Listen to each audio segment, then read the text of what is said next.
এই ভিডিও ক্লিপটা হলো রথযাত্রার পরের যে শনিবারটা ছিল সেই শনিবার বিকেলবেলাকার। হঠাৎ করে দেখলাম ইনি আমার জন্য প্রসাদ নিয়ে এসেছেন, শাশুড়ি মা আমার জন্য প্রসাদ দিয়ে পাঠিয়েছেন। তো যাই হোক, শরীরটা খুব একটা ভালো ছিল না, অল্প অল্প জ্বর এসেছিল বিকেলবেলাতে, তার জন্য খুব একটা প্রসাদ খেতে পারিনি আমি, একটুখানি তখনই খেয়েছিলাম আর তারপর বাকিটা রেখে দিয়েছিলাম। তারপর সন্ধ্যাবেলা সবাই ঘরে আসার পর একসাথে বসে সবাই মিলে খেয়েছিলাম। শাশুড়ি মা বিপত্তারিণী মায়ের ব্রত করেছিলেন, পান সুপুরি সহ কাঁচা প্রসাদ, ভোগের প্রসাদ মানে অন্ন প্রসাদ আর কি। তারপর তেল সিঁদুরও পাঠিয়েছেন। আর রাত্রিবেলাতে মেয়েটারও খুব বেশি জ্বর এসেছিলো বলে আমি আর ভাতটা খেয়ে রুটি খেয়েছিলাম। আর কী করে জানি ও জানতে পেরেছিল যে আমি রুটি বানানো হয়েছে, ঘুমোতে এসে বলছিল কি রুটি খাবো। তো এই প্রথমবারও রুটি খাচ্ছি একটু, তো আমি একটুখানি রেকর্ড করে নিয়েছিলাম। তো যাই হোক, তারপর চলে যাব সোজা পরের মঙ্গলবার দিনে। আমার মা ভাইয়ের বউ মিলে মঙ্গলবার দিনে বিপত্তারিণী মায়ের ব্রত করেছিলেন। আর আমার শরীরটা যেহেতু ভালো নেই, তা আমি আর করিনি বলতে কি, আমি উপস্থিত ছিলাম ঠাকুর দেওয়া অবধি। আমার হাতে কি। তো হ্যালো এভরিওয়ান, কেমন আছো সবাই? আশা করি সবাই খুব ভালো আছো, সুস্থ আছো। আর চলে এলাম পরের মঙ্গলবার দিনে। তো মা ভাইয়ের বউ মিলে সব কিছু গুছগাছ করছিলেন বিপত্তারিণী মায়ের জন্য, দুজনা মিলেই করছিলেন। ওইদিকে আবার রান্নাবাড়িও হবে। তো আমরা সকলেই জানি বিপত্তারিণী মায়ের ব্রত করা হয় প্রথম রথ থেকে উল্টো রথের মধ্যে, যে শনিবার আর মঙ্গলবার পাওয়া যায়, এই দুদিনই করা হয়। যার যেদিন সুবিধা হয় সেই সুবিধা মতোই সেই দিন করে থাকেন। তো আমার মা করছিলেন ওই মঙ্গলবার দিনে, কেননা শনিবার দিনে ওনার শরীর বেশি ভালো ছিল না। ঘরের প্রায় সবারই টুকিটাকি জ্বর ছিল, তার জন্য করতে পারিনি। আর শ্বশুরবাড়িতে করা হয়েছিল শনিবার দিনে। আর ওই ব্রতে কী কী লাগে সবারই জানা আছে, কেননা ওই ব্রত ঘরে ঘরেই করা হয়। 13 রকমের ফল লাগে, 13 রকমের ফুল লাগে, তারপর দুর্ব বেলপাতা ওইগুলো তো লাগেই। আর তার মধ্যেও কিন্তু কিছুটা আছে কি নিজের মতন করেই সবাই করে থাকেন। সবারই আলাদা আলাদা একটু মতামত থাকে, আলাদা আলাদা একটু নিয়মকানুন থাকে। তো ওই মেনেই সবাই করে থাকেন। তো আমার মা যেভাবে করে আসছেন এত বছর থেকে সেইভাবেই করছেন। তো আর ওইখানে মেয়েটা অল্প খেলাধুলা করছিল। মেয়েটার কিন্তু চোখ মুখ একদম ফুলে গিয়েছে জ্বরে। তো একটু গা মুছিয়ে দিয়ে কাপড় টাপড় চেঞ্জ করে দিয়েছিলাম সকালবেলাতেই। তো এখানেও খেলাধুলা করছিল। মেয়েটার একটা অভ্যেস কি, কোনো কিছু তো নিজে গিয়ে মানে হাত দিয়ে ধরে না আর কি, বলতে থাকে ওটা দাও এরকম করে।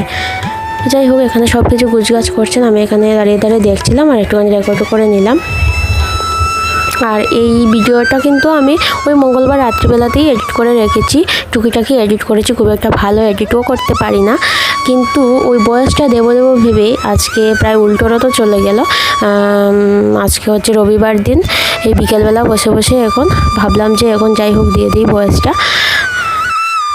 আর এই চ্যানেলটা হচ্ছে আমার একদমই নতুন চ্যানেল। যে তুমি কোনো ভিডিওটা দেখছো, তোমার যদি একটু কিছু ভিডিওর মধ্যে ভালো লেগে থাকে তাহলে অবশ্যই আমাকে সাপোর্ট করো। ভিডিওটাতে একটা লাইক দিয়ে দাও, চ্যানেলটাকে সাবস্ক্রাইব করে পাশে থাকা বেল বাটনটি অলে ক্লিক করে রাখো। আর ভিডিওটার নিচে একটা সুন্দর একটা গঠনমূলক কমেন্ট করে যাও, যাতে করে আমার উৎসাহ আরও বাড়ে। তো যাই হোক, তো চলো তোমরা ভিডিওটা কন্টিনিউ দেখতে থাকো, আশা করি সব কিছুই বুঝতে পারবো ভিডিও দেখে।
কি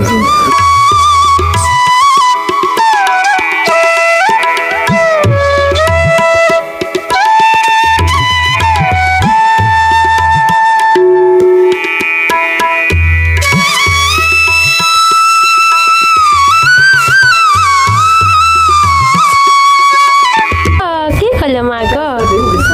এদিকে দেখ দেখ দেখ, ওই দেখ, আছে না মা, আছে না মা,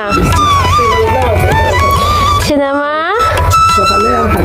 ও সিনেমা, ওই দেখ ওই দেখ, কইলি কই কই কই, না না না না, খাও খাও, খাইলা খাইলা, No, inte igen. Åh, hallå, hallå. না না না,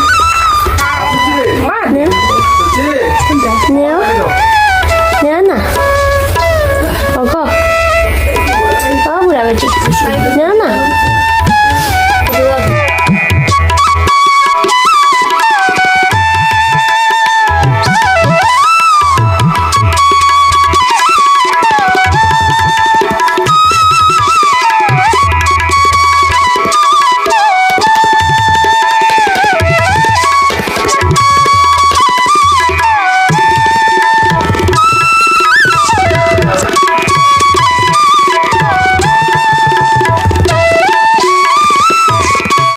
তো দুপুরবেলাতে আমাদের প্রসাদ টসাদ খাওয়া দাওয়ার পর হঠাৎ করে দেখি কি আমার শাশুড়ি মা আর মেয়ের বাবা ওরা দুজনেই এসেছেন আমাদেরকে দেখতে। আমাদের যেহেতু জ্বর ছিল তো দেখতে হঠাৎ করে এসেছেন। তো এই যে আমার শাশুড়ি মা একটু প্রসাদ খাচ্ছেন আর আমার জন্য আবার ওই ঘরে ঠাকুর দিয়েছিলেন, ঘরে ঠাকুর দিয়ে ঘরের নিত্যে যে ঠাকুর দেওয়া হয় নিত্য, ওই ঠাকুরের প্রসাদও নিয়ে এসেছিলেন। তারপরে প্রসাদ খেয়ে একটুকার সময় বসে গেলে মা আর শাশুড়ি মা গল্প গুজব করে তারপর ওরা তিনজনাই ভাইয়ের বউ মা শাশুড়ি মা মিলে আর মেয়েটাকে নিয়ে গিয়েছিলেন পাশের বাড়িতে প্রসাদ খেতে। আর আমাদের বাড়িতেও লোকজন এসেছিলেন। তো আমি যেহেতু ঘরে ছিলাম আমি সবাইকে প্রসাদ দিচ্ছিলাম। তো জানি ভিডিওটা অনেক বেশি বড় হয়ে গেছে, কষ্ট করে যারা দেখেছো এতক্ষণ অবধি তাদেরকে অসংখ্য ধন্যবাদ। আর চ্যানেলটা যদি এখন অবধি সাবস্ক্রাইব না করে থাকে তাহলে অবশ্যই সাবস্ক্রাইব করে নিও, সাবস্ক্রাইব করে পাশে থাকা বেল বাটনটা অলে ক্লিক করে রাখো আর সুন্দর একটা গঠনমূলক কমেন্ট করে যেও, তাতে আমার উৎসাহ আরও বাড়বে। যেহেতু নতুন নতুন করছি যে বুঝতে পারছি খুব একটা ভালো হচ্ছে না, আস্তে আস্তে সব কিছুই ভালো হবে। তো আজকের মতো এ পর্যন্ত, সবাই খুব ভালো থেকো, সুস্থ থাকো, টাটা। দেখা হচ্ছে আবার নতুন একটি ভিডিওতে।